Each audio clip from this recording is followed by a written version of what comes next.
दही की सब्जी।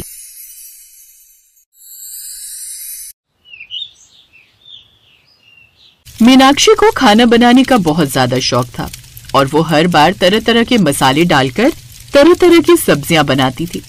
ऐसे ही आज भी वो अपनी रसोई में खड़े होकर खाना बना रही होती है और अचानक ही सब्जी में नमक ज्यादा पड़ जाता है। मीनाक्षी घबरा कर खुद से कहती है, हे भगवान, अब मैं क्या करूं? सब्जी में तो नमक ज्यादा हो गया है। मेरी सास तो वैसे ही भी जब देखो मुझे सुनाने का कोई मौका नहीं छोड़ती।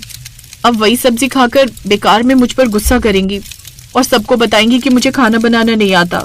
मीनाक्षी ये सब सोच ही रही होती है कि तभी उसे एक आइडिया आता है और वो तुरंत अपना फोन उठाती है। वो YouTube खोलकर उसमें सर्च करने लगती है कि सब्जी में नमक कम कैसे करें। अरे ये क्या, कोई सब्जी में पानी बढ़ाने को कह रहा है तो कोई कह रहा है कि सब्जी में आटे का गोला डाल दो, लेकिन इससे तो सब्जी का सारा स्वाद ही खराब हो जाएगा। और आज मैंने एकदम सिंपल सी आलू की सब्जी बनाई है। मेरी सास बोलेगी कि मैं ढंग की आलू की सब्जी भी नहीं बना सकती और मुझे कुछ और ही देखना पड़ेगा। मीनाक्षी ये बोल ही रही होती है कि तभी उसे एक सजेशन नजर आता है और उसमें बताया गया था कि सब्जी में नमक ज्यादा होने पर हम उस पे दही डाल सकते हैं। अब मीनाक्षी ने खुश होकर खुद से कहा, हाँ, ये तरीका तो बड़ा ही जबरदस्त है। अगर मैं सब्जी में दही डाल दूं तो ये दही वाले आलू बन जाएंगे और घर में सब लोगों को बहुत पसंद आएंगे। किसी को पता भी नहीं चलेगा कि मैंने गलती सुधारने के लिए ऐसा किया है। अब मीनाक्षी ने फ्रिज में रखा हुआ दही निकाला और उसे सब्जी में डाल दिया। थोड़ी देर में उसने सब लोगों को गर्मा गर्म चपाती और चावल के साथ खाना परोस दिया।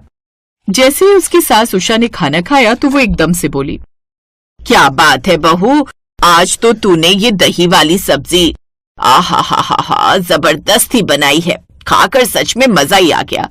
मुझे लगा था कि आज भी वही रोज वाली सब्जी होगी। हाँ भाभी, आज आपने कुछ अनोखा बनाया है। इसे खाकर बहुत मजा आ रहा है। एकदम खट्टी मीठी सी सब्जी लग रही है ये। आगे से आप ऐसी सब्जी बनाना। मीनाक्षी ये सारी तारीफें सुनने के बाद अपने मन में कहती है, अच्छा हुआ कि किसी को पता ही नहीं चला कि सब्जी में नमक ज्यादा था, इसलिए तो मुझे उसमें दही डालनी पड़ी। मीनाक्षी ये बात बोलकर अपने मन ही मन में मुस्कुराती है। ऐसे कुछ दिन बीते थे कि एक दिन बहुत जोरों की बारिश होने लगी। इतनी बारिश थी कि वो लोग बाजार से सब्जी लेने भी नहीं जा पाए। मीनाक्षी अपनी सास के पास आकर कहती है, माँ जी, बाहर तो बहुत जोरों की बारिश हो रही है और सब्जी वाला भी आज गली में नहीं आया है। हम तो अब बाजार भी नहीं जा सकते। फिर आज रात को मैं खाने में क्या बनाऊं? और पापा जी तो चावल भी नहीं खाएंगे। उन लोगों के लिए तो रोटी और सब्जी चाहिए। हाँ बहू, तेरे पापा जी को डॉक्टर ने चावल खाने के लिए सख्त मना किया है, तो एक काम कर, सब लोगों के लिए दही तड़का बना ले। दही की सब्जी बहुत बढ़िया लगती है और जल्दी भी बन जाती है। पर माँ जी, मुझे दही तड़का बनाना नहीं आता। फिर मैं दही तड़के की सब्जी कैसे बनाऊं? मैंने कभी बनाई भी नहीं है। इसमें क्या है बहू, बस तेल डाल, थोड़ा मसाला तैयार कर और धीमी आंच करके उसमें दही डाल दे। दही तड़का तैयार है। ये सबसे आसान सब्जी है और सबसे स्वादिष्ट भी लगती है। तेरे पापा जी को मैं पहले वही बनाकर खिलाया करती थी जब हम लोग ज्यादा गरीब थे, क्योंकि हमारे पास इतने पैसे नहीं होते थे कि हम हर तरह की सब्जी खरीद कर खा सके। अब मीनाक्षी अपनी सास की बात मानकर रसोई में जाती है और YouTube से दही तड़के की सब्जी बनाने लगती है, जिसे बनाते हुए वो खुद से कहती है, अरे वाह, ये दही तड़के की सब्जी तो सच में बहुत स्वादिष्ट होती है और इसे बनाना कितना आसान है। 5 मिनट भी नहीं लगे सब्जी को बनने में। अब से मैं जब भी मुझे जल्दी में कुछ बनाना होगा तो ज्यादा टेंशन नहीं लेनी पड़ेगी। अब मीनाक्षी सब लोगों के लिए दही तड़का और रोटी बनाकर तैयार कर देती है। शुरू में तो सभी घर वाले दही तड़का देखकर थोड़ा मुंह बनाते हैं, लेकिन वहीं मीनाक्षी के ससुर कहते हैं, मीनाक्षी बहू, तूने दही तड़के की सब्जी बनाकर मुझे और मेरी माँ जी को अपने पुराने दिन याद दिला दिए। बच्चों, तुम लोग मुंह बनाना बंद करो और एक बार ये सब्जी खाकर देखो, तुम्हें ये बहुत पसंद आएगी।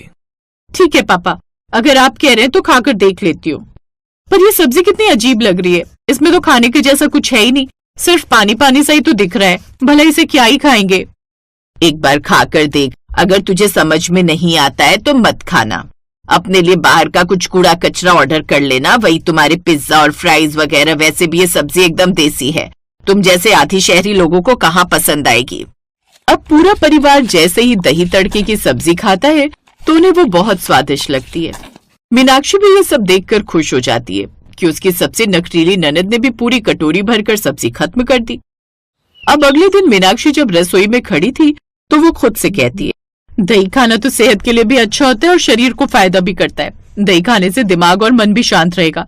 एक काम करती हूँ, आज दही डालकर कढ़ी बना लेती हूँ। कढ़ी तो सब लोगों को बहुत पसंद आएगी और उसमें पकौड़े भी डाल दूंगी। अब मीनाक्षी ने बहुत सारा दूध दही जमाने के लिए तैयार कर दिया। उसने रात को खाने के लिए सबके लिए कढ़ी बना दी। कढ़ी देखकर पूरा परिवार खुश हो गया। कढ़ी इतनी बनी थी कि वो अगले दिन खाने के लायक भी बच गई। इसके बाद मीनाक्षी जब अगले दिन रसोई में गई तो खुद से बोलने लगी, मैंने कभी सोचा भी नहीं था कि दही से इतनी वैरायटी की सब्जियां बन सकती हैं। इतनी सारी सब्जियों में दही डाला जा सकता है। सच में सबसे आसान काम होता है दही डालकर कुछ भी बनाना। और टेस्ट का तो पूछो ही मत। दही डालकर जो भी बनाओ, सब्जी बनाओ, दही उसे अपने आप ही टेस्टी बना देती है।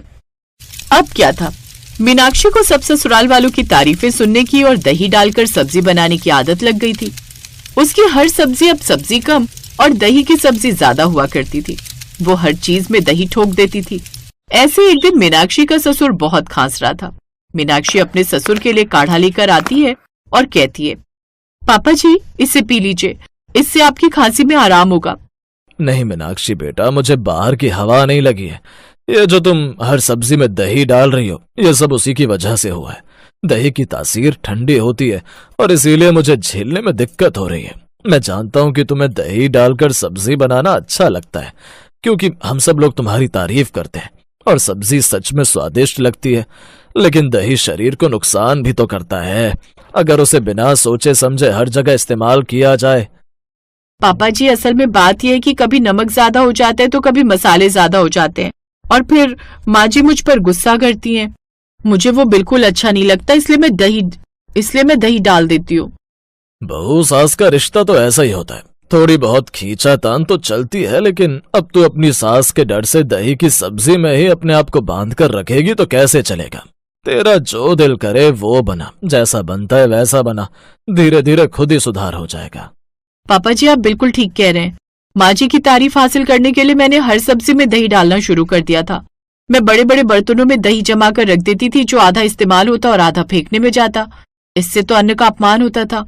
अब से मैं ऐसा कुछ भी नहीं करूंगी और जो मेरा दिल करेगा वही बनाऊंगी। अगर माँ जी मेरे खाने की बुराई भी करती हैं तो मैं उसे सुधारने की कोशिश करूंगी, ना कि दही डालकर छुपाने की। मीनाक्षी को एहसास होता है कि सच में वो दही की सब्जी के पीछे पागल हो गई थी। उसके बाद उसने हर सब्जी में दही डालना बंद कर दिया और भी तरह तरह का खाना वो बनाने लगी। धीरे धीरे उसका हाथ खाना बनाने में बहुत ज्यादा परफेक्ट हो गया। एक दिन उसकी सास कहती है, मीनाक्षी बहू आज ये आलू मटर की सब्जी बहुत अच्छी बनी है। जब से तू दही डाल डालकर सब्जी बना रही थी, सारी सब्जी का स्वाद लगभग एक जैसा ही लगता था, पर ये आलू मटर की सब्जी बड़ी करारी और मसालेदार लग रही है। हाँ भाभी, ये सब्जी तो आपने बहुत ही लाजवाब बनाई है।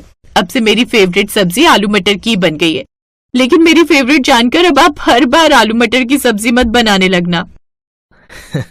मेरी बहू बहुत ज्यादा समझदार है बेटी, तुझे ये सब बताने की जरूरत नहीं। वो अच्छे से सब चीज संभाल लेगी और अब कोई भी परेशानी भी नहीं होगी।